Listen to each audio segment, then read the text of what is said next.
Bonjour et bienvenue sur la chaîne Citoyen Lucide. Nous sommes aujourd'hui lundi le 28 novembre 2022.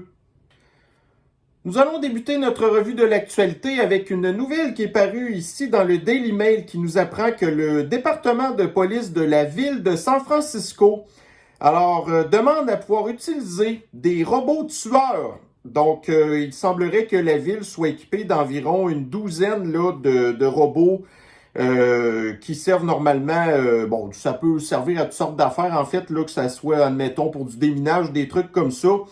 Ils veulent prendre exemple, en fait, sur la ville de Dallas, au Texas, qui avait déjà utilisé un robot comme ça, en fait, il y avait un gars qui avait comme pété un plomb, et la police du Texas, en fait, de Dallas, avait utilisé un robot pour aller tuer le tueur. Donc, la ville de San Francisco va un petit peu faire la même affaire. Donc, c'est pas très étonnant, en fait, de voir ça, ce genre de choses-là, en Californie, OK? Donc, par contre, moi, ce qui me surprend un petit peu, c'est que, la Californie, premièrement, c'est déjà rendu extrêmement compliqué d'avoir des armes à feu là-bas. Mais si on prend le cas spécifique, admettons, de San Francisco, donc, San Francisco, c'est plus la ville que c'était, là. Donc, San Francisco, maintenant, c'est la capitale de la communauté flyée. C'est probablement aussi l'espèce là, de capitale mondiale du fentanyl, aussi là, du camping en pleine ville, de la maladie mentale, ce genre de choses-là.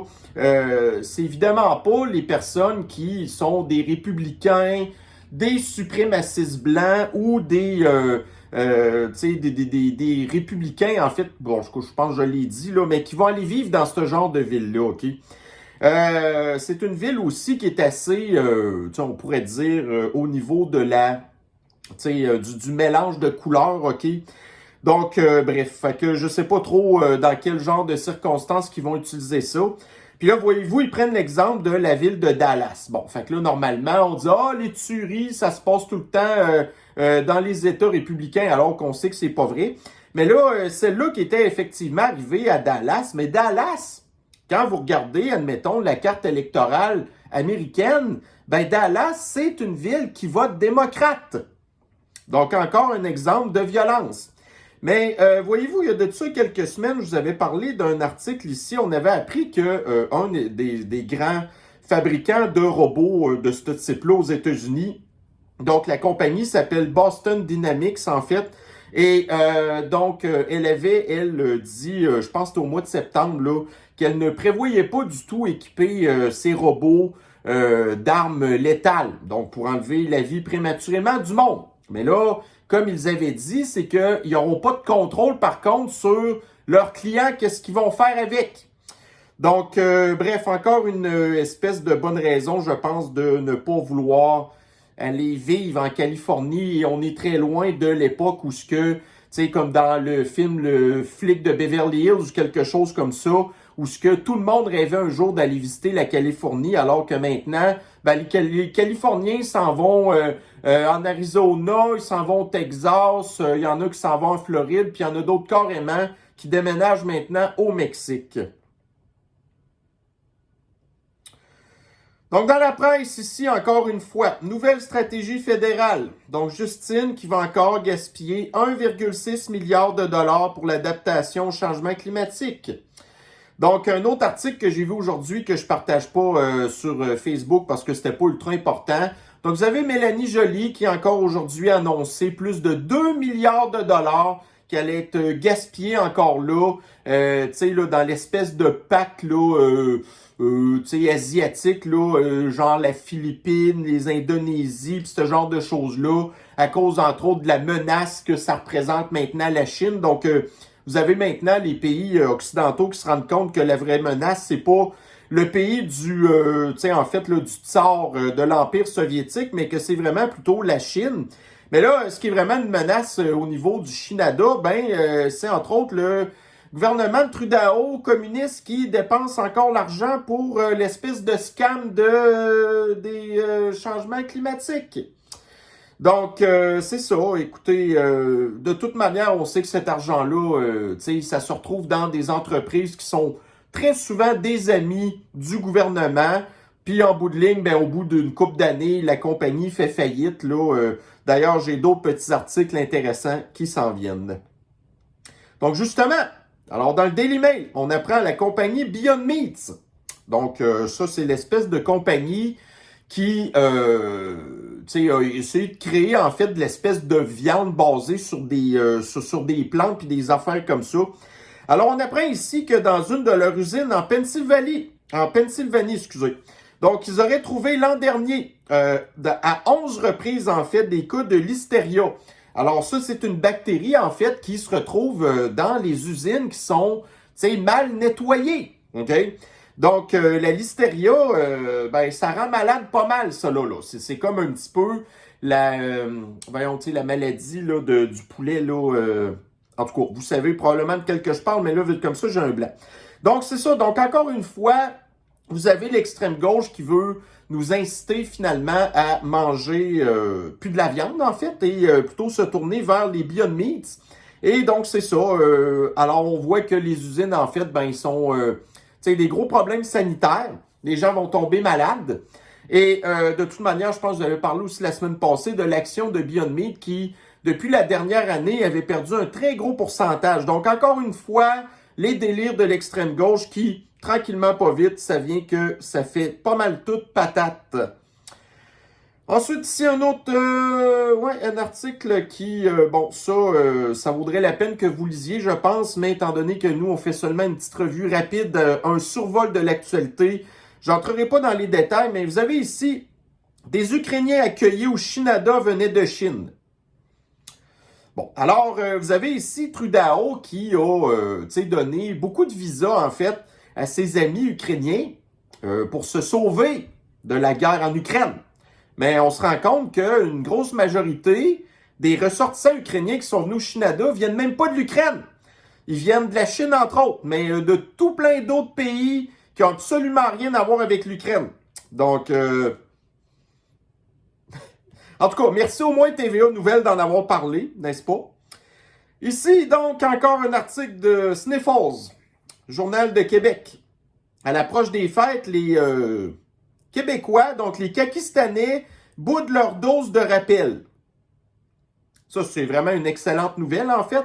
Donc, voyez-vous, nous, on disait, les moutons, on est tannés, il manque de gens réveillés, ainsi de suite. Voyez-vous, la population et la société, là, ben, on en revient toujours à l'exemple du gros bateau, OK, qui se revire pas sur un dixaine comme nous, OK?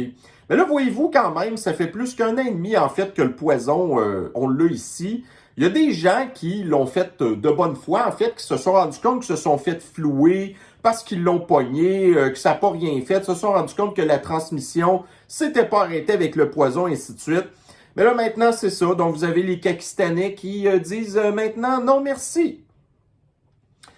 Ensuite de ça, Journal de Montréal. Donc, Fitzgibbon, qui questionne la gouvernance de Groupe Sélection. Donc, Groupe Sélection, je vous l'avais expliqué, là, c'est la grosse entreprise du Pakistan qui est spécialisée, en fait, là, dans les résidences pour personnes âgées. Mais là, ici, vous avez le forban de pirate de Fitzgibbon qui est pas content de voir une grosse compagnie qui est mal gouvernée. Alors qu'il est probablement le meilleur exemple d'une mauvaise gouvernance. Fait que ça, c'est la fameuse expression du cordonnier mal chaussé.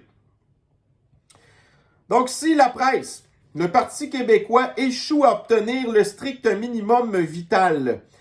Alors, donc, il y a eu des négociations entre le Parti du Pakistan, ensuite le Parti libéral de Montréal et le parti, le PQ, on sait que ça a réussi à élire seulement 3 députés, ce qui est très en deçà, en fait, du 3 députés. Normalement, il devrait avoir 12 députés pour être reconnu comme étant un parti officiel à l'Assemblée nationale.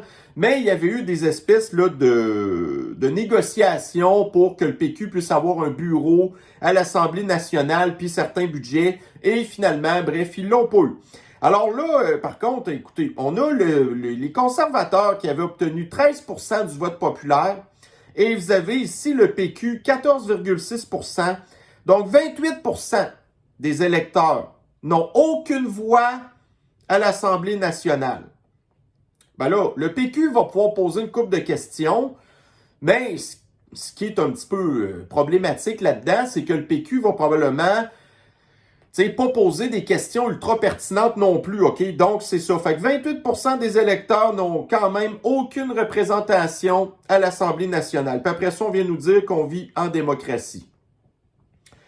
Nous avons ici maintenant, donc, un article. Bon, fait que ça, j'ai vu passer ça sur Twitter. Donc, merci Twitter, encore une fois, de nous, en tout cas, de nous ouvrir les yeux sur des affaires qui, autrement, on ne verrait pas trop passer. Donc, ici, un article qui était paru dans le Forum économique mondial où on apprend que des psychologues disent qu'une bonne vie, ça n'est pas nécessairement d'être heureux, mais c'est d'avoir, meaningful, c'est d'avoir, en fait, là, une, comment qu'on pourrait dire ça? Meaningful. Voyez-vous, le problème, c'est ça qui arrive, c'est que je le comprends le mot, mais quand ça vient le temps de le traduire, c'est pas toujours évident. Donc, en fait, là, c'est comme que votre vie, faut qu'elle ait une... Ah, puis c'est le fun en plus, on est live, fait que là, c'est difficile de couper ça. Là, il y a des gens qui vont dire, probablement dans le chat, ben, c'est ça que ça veut dire, ainsi de suite. Mais c'est ça, tu sais, faut que ça ait une espèce de valeur, en fait. Dans le fond, là, parce que là, voyez-vous, en fait, puis là, j'ai été aussi un petit peu sceptique de voir cette affaire-là, parce que le problème, quand que des gens posent des trucs sur Twitter, ils vont pas nécessairement non plus mettre le lien, qu'on puisse être capable de cliquer dessus et avoir une preuve de ça, OK? Donc, un screenshot, là, c'est bien facile de modifier ça. Alors, j'avais réussi à trouver effectivement ici un article dans Yahoo News qui nous disait exactement la même affaire. Donc, en fait, ce que les psychologues disent, pour vous résumer, c'est que le but dans la vie, c'est pas d'être heureux, mais ce qu'ils disent en fait, c'est comme que pour avoir une vie remplie, genre, il faut que vous ayez vécu des expériences, pour ainsi dire, traumatisantes. Donc, ils disent par exemple que la pandémie, ben, il y a beaucoup de gens qui se sont genre émancipés là-dedans. OK? Ou, par exemple, ce qui se passe en Ukraine. Donc, ça l'aide à émanciper des gens. Ou, admettons, les Critical Race Theory, ou, ben, admettons, la division sociale aux États-Unis, la violence, ce genre de choses-là, même des victimes.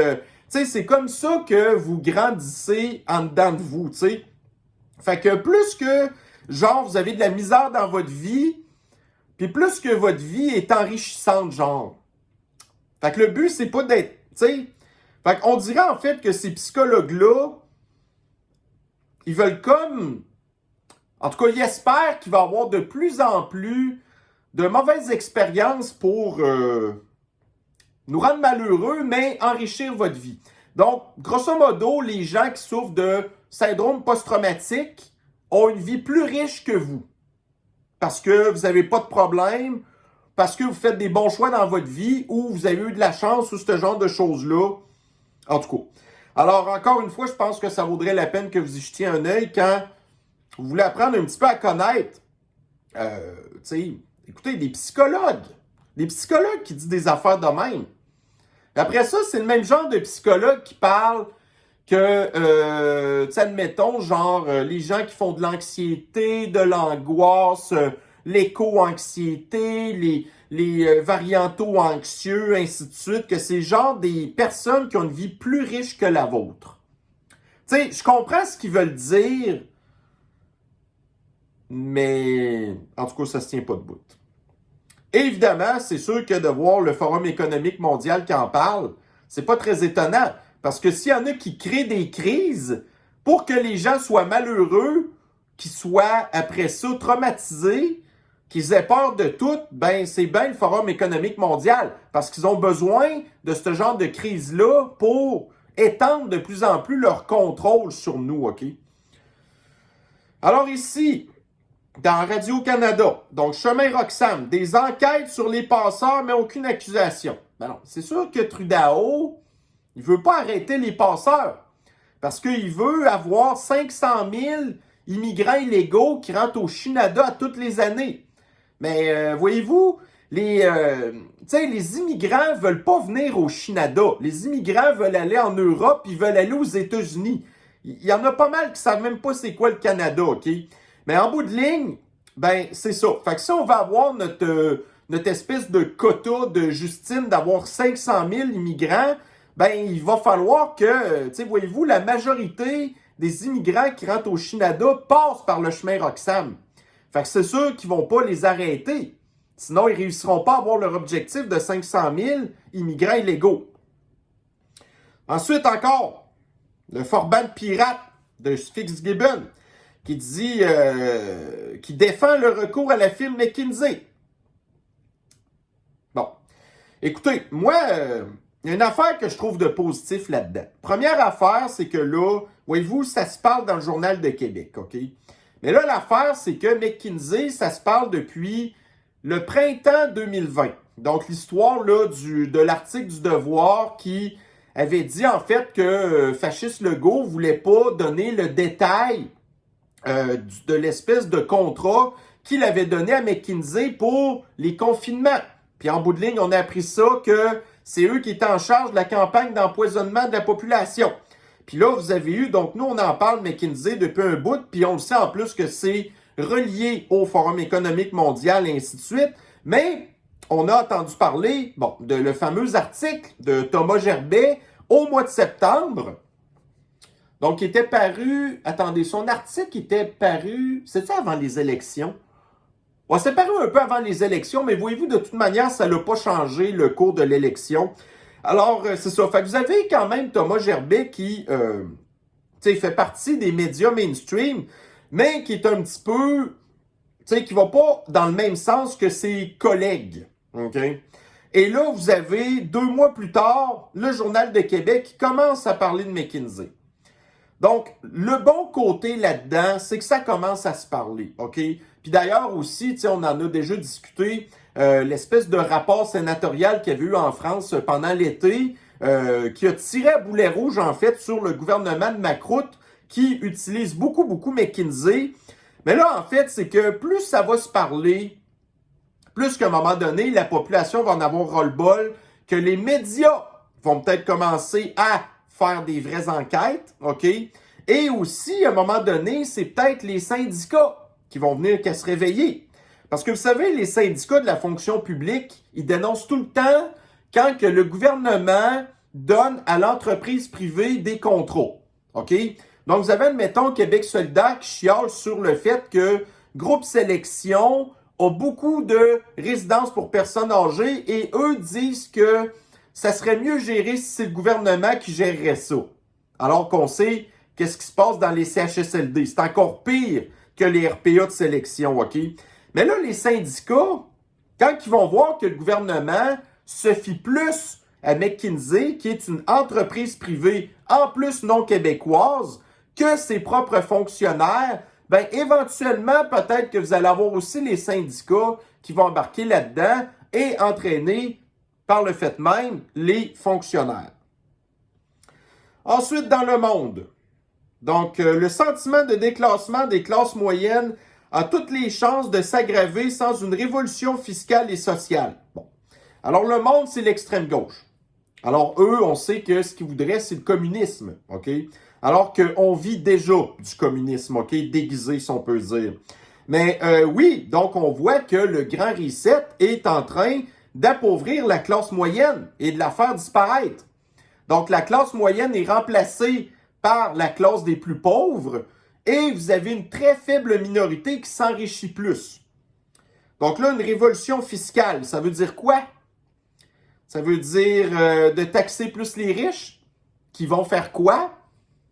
Ben, ils vont faire comme Zelensky et ils vont s'en aller dans des paradis fiscaux, juste pour prendre un exemple parmi tant d'autres. Où ils vont, comme Bill Gates, se partir des espèces des fondations qui lui permettent de sauver énormément de taxes et d'impôts. Fait que, ouais. Fait que le monde, je sais pas c'est quoi votre solution, mais en tout cas, c'est pas le grand reset qui est justement une révolution fiscale et sociale qui semble s'en aller dans le bon sens. Parce que c'est ça qui est en train de nous faire disparaître. Donc ici, Monica Lewinsky, vous vous rappelez d'elle, Madame le cigare de Bill Clinton, qui dit que ça c'était sur Twitter, donc que les décisions importantes sur la plateforme de Twitter devrait être faite par. Donc, selon elle, son idée, c'était que ça prenait les employés de Twitter pour, en fait, censurer, bannir des gens qui disaient pas le discours ambiant de l'extrême gauche, et ainsi de suite. Mais en bout de ligne, voyez-vous, là, le sondage s'est terminé à peu près avec, plus que 120 000 votes et 89% des gens disaient que c'était mieux avoir un sondage public sur le site. Alors, entre autres, voyez-vous, la semaine dernière, quand Elon Musk a décidé de réintégrer The Orange Man Bad, OK, et une couple de jours plus tard, il a fait un autre sondage pour dire, écoutez, là, les gens qui se sont fait bannir, qu'est-ce que vous pensez de ça, qu'on va leur donner une amnistie et qu'on va tout de suite comme, remettre, remettre en vigueur là, leur abonnement sur Twitter. Donc là, les gens avaient majoritairement répondu, c'était genre à 72% comme quoi que yes, c'était une bonne idée. Donc Monica Lewinsky, qui en fait est une démocrate, parce qu'on se souvient que Bill Clinton c'était un démocrate, donc elle s'est plainte d'avoir été agressée par Bill Clinton, qui est un démocrate, mais elle continue à être une démocrate, parce que les valeurs des démocrates, en fait, c'est le genre de choses qu'elle a vécu. Mais elle continue à penser comme une démocrate, tant pis pour elle. Alors, c'est ça. Mais Twitter, écoutez, oui, c'est vrai qu'il y a beaucoup de gens de l'extrême gauche qui sont là-dessus, mais la plupart des gens qui sont régulièrement connectés sur Twitter, c'est pas les gens de la gauche, c'est les gens de la droite. Les gens de la gauche, là, eux, surtout des personnalités comme elle, admettons, là, ils vont se contenter de poster des affaires sur Twitter, mais pas de lire ce qui se passe sur Twitter. Parce que c'est des gens qui, tout ce qu'ils veulent, c'est se faire voir. OK? Donc, ils veulent parler, mais ils s'informent pas. Nous, c'est souvent plutôt le contraire. Donc, on va poster quelques affaires, mais on va majoritairement regarder ce qui se passe. Mais eux, ils regardent pas ce qui se passe. Fait que bref, Monica a dû être un petit peu déçue de voir le résultat de son sondage. Ensuite de ça, là, champ de mine au CHSLD. Alors, les CHSLD, fait que là, il nous donne entre autres le cas dans l'article d'un CHSLD à Montréal qui se trouve finalement à avoir plein de gens qui souffrent de maladies mentales graves, qui s'attaquent au personnel, ainsi de suite. Qui sont déments, séniles, qui ont de l'Alzheimer très, très avancé. Bref, des gens qui... En tout cas, puis que c'est plus leur famille qui s'en occupe. Donc, c'est la société qui s'en occupe. Du pauvre personnel soignant qui est pogné avec. On peut plus rien faire avec ces gens-là, là. En tout cas. Moi, c'est pour ça que dans certaines circonstances, dans ce type-là, d'ailleurs, je le dis là-dedans ici, mais moi, je suis quelqu'un qui est pour, soyez fâchés, mais pour l'aide médicale à mourir, dans des cas comme ça, en tout cas. Ensuite, ici, la presse. L'initiative de corps policiers remise en question. Donc, application de surveillance de quartier. Ah, je me souviens pas c'est quoi ça. Ah, c'est à New York. OK. Ouais, OK, je me souviens, ça. OK, regardez. Ah, ça, c'est pas drôle, là. Tu sais, pour les gens qui ont Amazon, OK, nous, ici au Québec, c'est pas super populaire, mais aux États-Unis, Amazon a vendu... Tu sais, vous savez, Amazon, il y a genre Alexa, là. Ça, c'est une espèce de Siri, OK, ou Google, OK Google, je sais pas trop, là. Mais vous avez Amazon qui, en plus d'avoir sorti Alexa, qui vous écoute en permanence d'ailleurs, c'est possible d'avoir une espèce de caméra que vous pouvez installer devant votre porte d'entrée qui vous permet de voir si, admettons, vous faites voler vos boîtes d'Amazon, OK? Et ou si vous êtes pour vous faire agresser, ce genre de choses-là. Mais là, l'affaire, c'est qu'il existe des applications que la police peut utiliser pour se connecter sur vos caméras d'Amazon pour toutes sortes de raisons. Puis là, en plus, il semblerait que non seulement qu'il y a des caméras, mais il y a des micros après ça. Donc, les corps policiers peuvent utiliser ça aussi. OK? Et donc, c'est ça. Puis là, ils n'ont pas nécessairement besoin de mandat pour ça, parce qu'au bout d'un certain nombre de temps, les informations qui sont sur votre caméra ou dans votre micro, ça devient comme d'ordre public, OK? C'est comme publié par Amazon, OK? Mais il y a des affaires qui se passent en direct aussi. Alors, bref, c'est ça. Donc, c'est vraiment un article qui est assez épeurant, je vous dirais, mais qui est vraiment très intéressant de voir jusqu'à quel point que la surveillance de la population, ça peut vraiment aller loin. Bon, ensuite, ici. Bon, donc encore dans le Daily Mail. OK, donc vous avez le gouvernement communiste de l'Union européenne qui commence à s'interroger un petit peu à savoir si les États-Unis sont encore réellement leurs alliés. Alors, depuis l'espèce de dernier plan économique, en fait, de Biden, OK, ben, en tout cas, c'est plus le Build Back Better, là, c'est une autre affaire qui a rapport avec le climat, puis ça n'a pas rapport. Mais ce qu'ils veulent, en fait, c'est comme, tu sais, de faire du protectionnisme carrément, OK? Alors, de plus en plus, les entreprises européennes ont de la misère à faire affaire avec les États-Unis parce que ils ont plein de taxes à payer, OK? Et puis là, d'un autre côté, on apprend entre autres que la guerre en Ukraine, ben, les Américains, ils vendent des armes en Ukraine beaucoup plus cher que ce qu'ils devraient.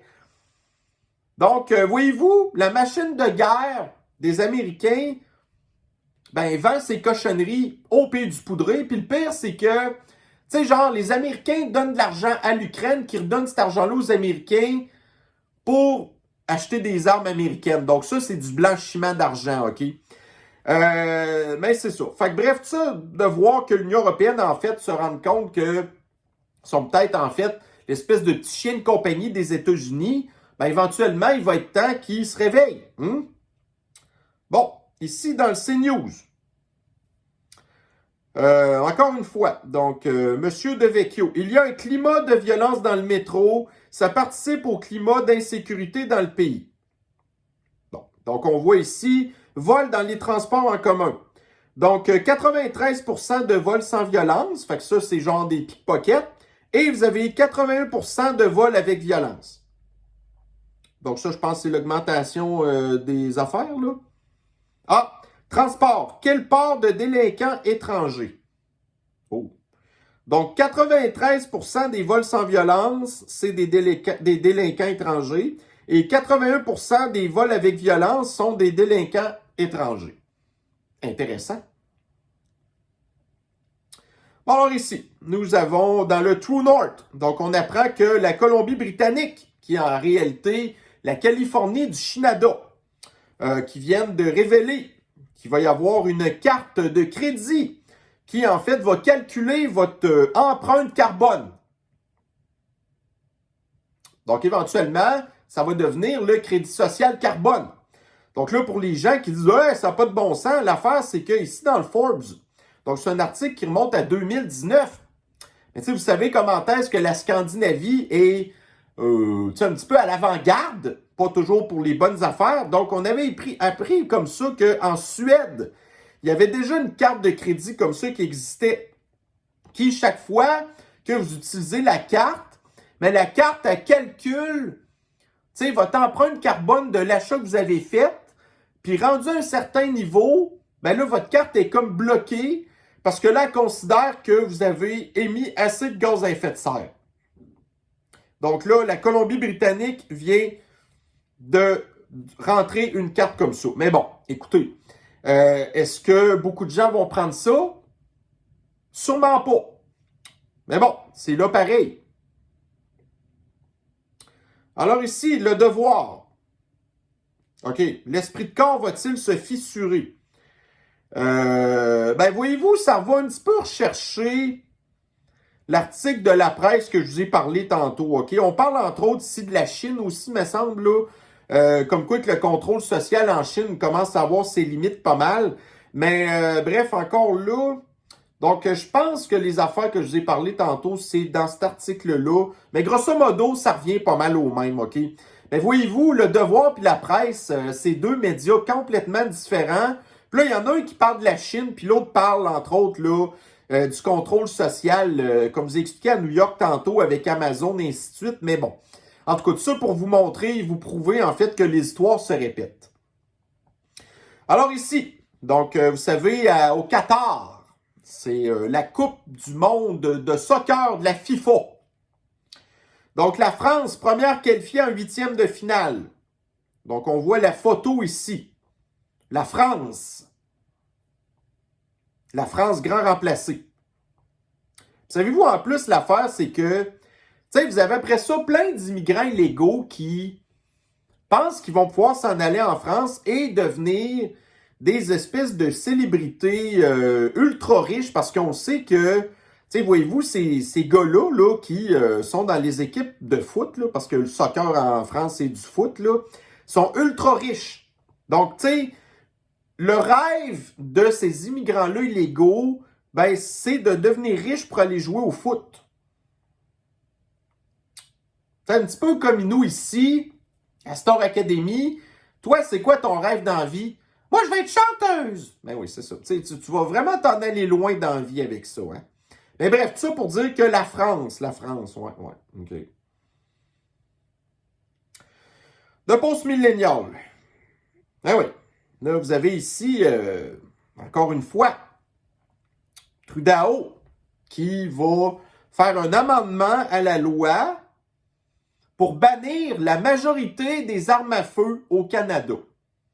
Donc, grosso modo, ce que le bill dit, en fait, c'est que toutes les armes qui auraient un chargeur, par exemple, vous avez une 22. OK, une 22, là, c'est une arme à feu de petit calibre. Même, vous pouvez mettre un chargeur dedans. Mais là, des armes comme ça serait prohibé. Donc, les seules armes qui seraient encore, puis en tout cas, mais puis pour combien de temps, mais autorisées, c'est genre des 12 à pompe. Parce que vous mettez vos balles là, dans le tuyau qui est en dessous du canon. C'est à peu près les seuls genres d'armes qui seraient autorisées au Canada. Ouais. En tout cas, j'espère que ça passera pas, là, mais... Tu sais, voyez-vous, là, quand on va réussir à se débarrasser du gouvernement communiste de Justine, là, les conservateurs vont avoir crissement du pain sur la planche pour tout renverser ce qu'il a fait. Bon, alors ici, TF1, la grippe. Donc, une thérapie... parce que j'ai pas le choix de l'appeler comme ça. Une thérapie génisation universelle pourrait être disponible d'ici 2024. Donc, on apprend là-dedans que Big Pharma est en train de développer un poison, ARN, qui couvrirait apparemment toutes les souches de la grippe. Bon. Fait que là, vous aviez déjà le vaccin normal qui avait une efficacité de pas plus que 45%. C'est Bill Gates qui le dit. Puis là, on a vu comment est-ce que le poison ARN est bon à rien pour immuniser, la transmission, empêcher d'être malade, empêcher de mourir, mais les gens tombent malades à cause de ça, par exemple. Fait que là, vous avez déjà les médias qui capotent parce que les gens vont pas se faire vacciner pour la grippe. Ils sont peut-être échaudés à cause de la sniffles, peut-être. Fait que là, ben, pensez-vous vraiment qu'il va y avoir plus de population qui va accepter d'aller se faire empoisonner avec un truc ARN? Non, hein? Bon, ici, TVA Nouvelle. Les partis de bureau ne font pas l'unanimité. Bon, fait que là, évidemment, les gens qui écoutent TVA, c'est du monde qui aime écouter TVA, qui aime passer leur journée à écouter LCN, puis qui veulent pas sortir de chez eux. Puis que, tu sais, qui ont cru toute la peur que, TVA leur a donné en rapport, entre autres, avec la sniffles. Donc, il y a des gens qui, dans les 2 dernières années, se sont réjouis qu'on n'avait pas le droit de faire des parties de bureau, les parties du temps des fêtes, ce genre de choses-là, mais qui préféraient plutôt rester chez eux tranquilles à écouter LCN. Il faut-tu être assez pathétique, pareil? Mais vous avez juste à rester chez vous. Si ça vous tente pas d'aller dans les parties de bureau, ben allez-y pas. OK? Mais empêchez pas les autres d'avoir du fun. Ensuite, voyez-vous encore une, là. Louise Latraverse, ça c'était dans Twitter. Continuons de porter la guenille. Seule façon de ne pas l'attraper ni la donner. Bon, mais là, Il n'y avait pas une autre façon aussi, apparemment, le poison, la pfizerisation puis la modernisation. C'était pas une façon aussi de ne pas l'attraper, ça. Donc, voyez-vous, même ces gens-là, qui sont brainwashés bien raides, se sont rendus compte que le poison, c'était pas... Mais là, elle continue à croire que la guenille sert à quelque chose. Alors, encore une patente que j'ai vue circuler sur Twitter. Ça doit pas dater d'hier, mais vous aviez ici Alyssa Milano, qui est une actrice américaine qui, je ne sais pas si vous voyez bien l'écran, mais sa guenille, c'est tricoté. OK? Donc, en tout cas. Ouais. Mais Louise Latraverse, ça doit être probablement le genre à penser aussi qu'une guenille en tricot, ça peut la protéger. Tabarnak. Aïe, aïe. En tout cas. Mais ça, c'est la maladie mentale, là, tout le temps. Bon, ça, je vais revenir là-dessus. Alors, voyez-vous ici un meme qui nous montre comment est-ce que, de quoi avaient l'air les hommes dans le passé. Donc, vous avez ici un lion, en fait. Mais de quoi ont l'air les hommes maintenant? Donc, vous avez, tu sais, la grosse barbe, là, ici, où ce que les gars se mettent de l'espèce de cire puis de l'huile dedans. Tu sais, qui est toute taillée, les tatous, ainsi de suite. Et l'espèce de coupe de cheveux Zwiz. Alors ça, je vais en revenir là-dessus. Donc, c'est ça maintenant, le modèle masculin maintenant. Donc, le niveau de testostérone qui baisse, le niveau de spermatozoïdes qui baisse, les problèmes de maladie mentale qui augmentent aussi, la féminisation de la société. Ben, voyez-vous qu'est-ce que ça l'a donné à cette heure? Puis en plus, tu sais, on voit que la barbe du gars est comme toute tendue, ainsi de suite. Puis en plus, qu'il baille, parce que, en tout cas, parce qu'il fait pas grand-chose de sa vie non plus. Hein. Bon, ici, ouais, ça... Fait que voyez-vous, là, le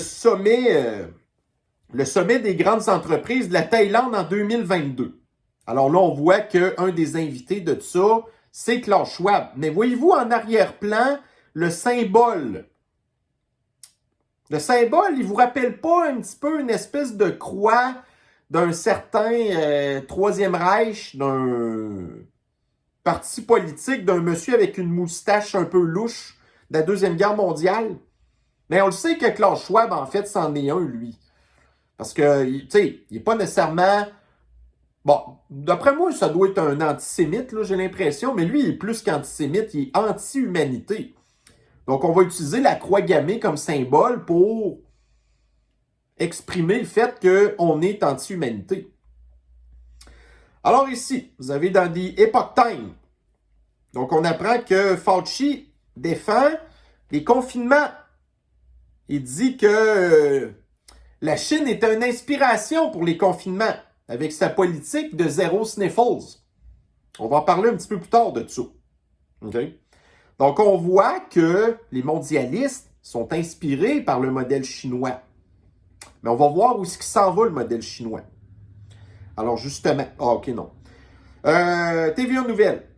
La Chine donne 100 millions de dollars à Cuba. Bon, fait qu'on s'entend que pour Cuba, 100 millions, ça équivaut peut-être à 10 milliards.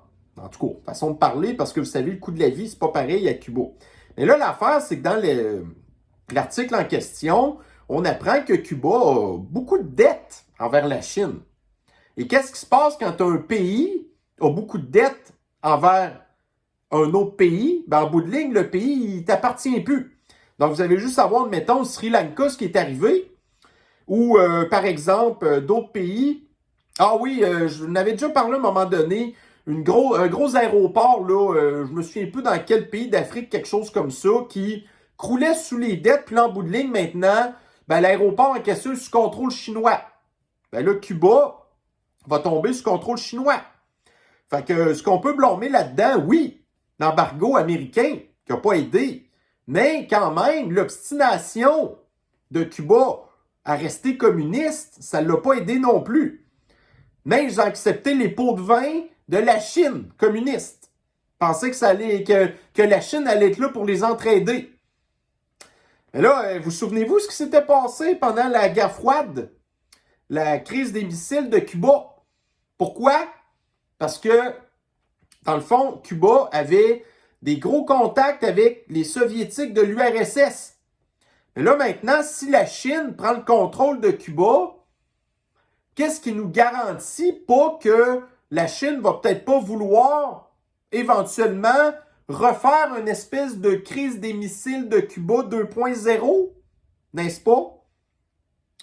Ensuite, donc Radio-Canada, à l'école avec les enfants de Roxham Road. L'afflux de demandeurs d'asile au chemin Roxham et l'impact de la guerre en Ukraine se font sentir dans les écoles de Montréal. Ah oui, mais ça fait partie du grand remplacement. Ensuite, Radio-Canada. Des travailleurs étrangers du Club Med se disent victimes de discrimination. Donc ça encore là, on sait que l'immigration, là, à cette heure, maintenant, ça sert au mondialisme, mais dans le temps, ça servait au capitalisme, le patronat, qui pouvait se permettre d'avoir des immigrants payés pas cher, beaucoup moins cher que la population d'ici. Donc, c'est ça qui se passe avec l'immigration. Donc, le patronat demande plus d'immigration parce qu'ils veulent, en fait, pourvoir les postes que nous, on n'est plus intéressés d'avoir. On veut les remplacer, en fait, par des espèces d'esclaves qui viennent des pays plus pauvres, OK? Et en plus, on les paye moins cher. Ça vous fait pas penser un petit peu à du trafic humain, ça? Tu sais, vous avez, admettons, genre Black Lives Matter, puis toutes sortes de capotés qui disent que le colonialisme, là, comment est-ce que le triangle noir, pendant, je sais pas, moi, le 15e, 16e, 17e siècle, que nous, tu sais, on allait chercher des gens en Afrique, après ça, on les amenait en Amérique, puis après ça, on ramenait des affaires en Europe, OK? Mais là, c'est ça qu'on est en train de faire. On est en train de vider les pays pauvres pour les emmener ici pour les exploiter. Ben, c'est du trafic humain. Les mondialistes sont des trafiquants humains. Ensuite, la presse. Bon, donc, la Russie résiste aux sanctions. C'est qui souffre des sanctions? C'est l'Occident. C'est qui a fait les sanctions? C'est l'Occident. À cause des mondialistes qui se sont dit, ah, ça va accélérer la transition verte. Ça va nous permettre de pouvoir accélérer aussi le grand reset. Fait que pendant que nous, on a de la misère, économiquement parlant, vous avez la Russie, qui n'a pas trop de problèmes, elle, parce qu'elle continue à utiliser son pétrole et à le vendre aux autres. Encore un échec des mondialistes. Donc, TVA Nouvelles. Derrière les manifestations en Chine, une frustration politique. Donc, les Chinois sont tannés de la politique zéro sniffles. Puis les Chinois commencent à être tannés aussi du régime communiste avec Xi Jinping. Fait que là, ça fait 2 ans là, qu'ils endurent ça.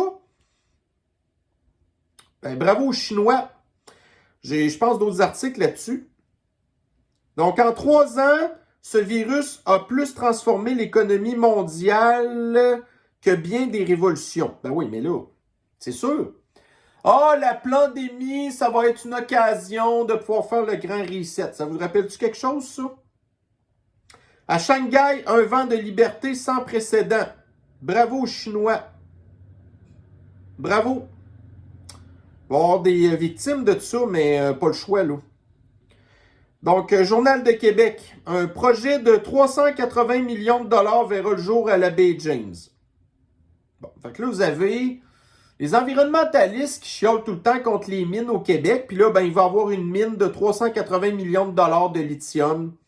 J'ai bien hâte de voir si les environnementalistes vont chialer. Ensuite, ici, Journal de Montréal. Près de la moitié des aînés québécois vivent dans la précarité. Ben oui. Et la majorité des aînés québécois ont voté pour qui? Continuons! Le point. Climat. Les Français réclament plus de science. Bon, alors là, vous avez l'article là-dedans qui se contredit à plein d'affaires, qui dit en bout de ligne que la population fait de moins en moins confiance aux médias et que, puis ça, c'est le média qui le dit en question, en fait, qu'il faudrait que les médias continuent encore plus leur désinformation pour informer les gens contre les problèmes de réchauffement climatique, mais la population fait plus confiance aux médias, tu sais. Fait que là, vous avez des résultats de sondage là-dedans que les médias comprennent pas du tout, qu'ils interprètent tout croche, puis après ça, ils comprennent pas comment ça se fait que la population fait plus confiance aux médias. Ben, c'est parce que vous ne comprenez pas. C'est pas compliqué. Donc, Journal de Québec. Après les enfants, autour des adultes de manquer de médicaments. Ah oui. Le Monde. Le mirage de la voiture électrique bon marché. Fait que nous, là, les fabricants d'auto ici, là, ils veulent pas en vendre des chars électriques parce qu'ils perdent de l'argent. Puis en plus, les affaires viennent toutes de Chine. Fait que ils font tout pour augmenter les prix. Puis en bout de ligne, ils pensent qu'en faisant ça, que ça va comme décourager les gouvernements de continuer à tout vouloir se pitcher vers les chars électriques. Mais là, on apprend pendant ce temps-là en arrière que les Chinois, eux, ils n'ont pas de misère à vendre des chars électriques pas chers. Fait que là, ce qui va arriver, c'est que les chars électriques vont rentrer ici, les chars chinois. Encore plus, vous avez le job. Puis ça, j'en ai parlé des chars électriques chinois. Éventuellement, c'est du contrôle social aussi, ça. Hein, parce qu'ils sont connectés sur Internet, les chars électriques. Bon, alors, Journal de Montréal. Plantés pour compenser les gaz à effet de serre des arbres de l'échangeur Turcot sont en piteux état après 1 an. Bon. Ça, encore là, on voit que les délires verts, ben, ça marche pas vraiment. Mais encore une fois, Journal de Montréal qui, puis tu sais, voyez-vous, dans leur article, là, ils nous montrent des photos qu'ils ont pris l'année passée, et là, ils remontent des photos qu'ils ont pris cette année au même endroit. Donc, c'est ça les enquêtes que le Journal de Montréal font. Ils font pas des enquêtes sur McKinsey, sur le forban de pirates à Fitzgibbon ou sur toute la corruption. Mais non, ils préfèrent aller montrer l'échec de la Révolution verte. Mais tout en disant pas que c'est un échec de la Révolution verte. Alors ici, encore une fois, dans The Epoch Times. Donc, voyez-vous, tantôt, là, vous avez Louise Latraverse qui dit que le seul moyen de ne pas pogner à Sniffles, c'est la guenille.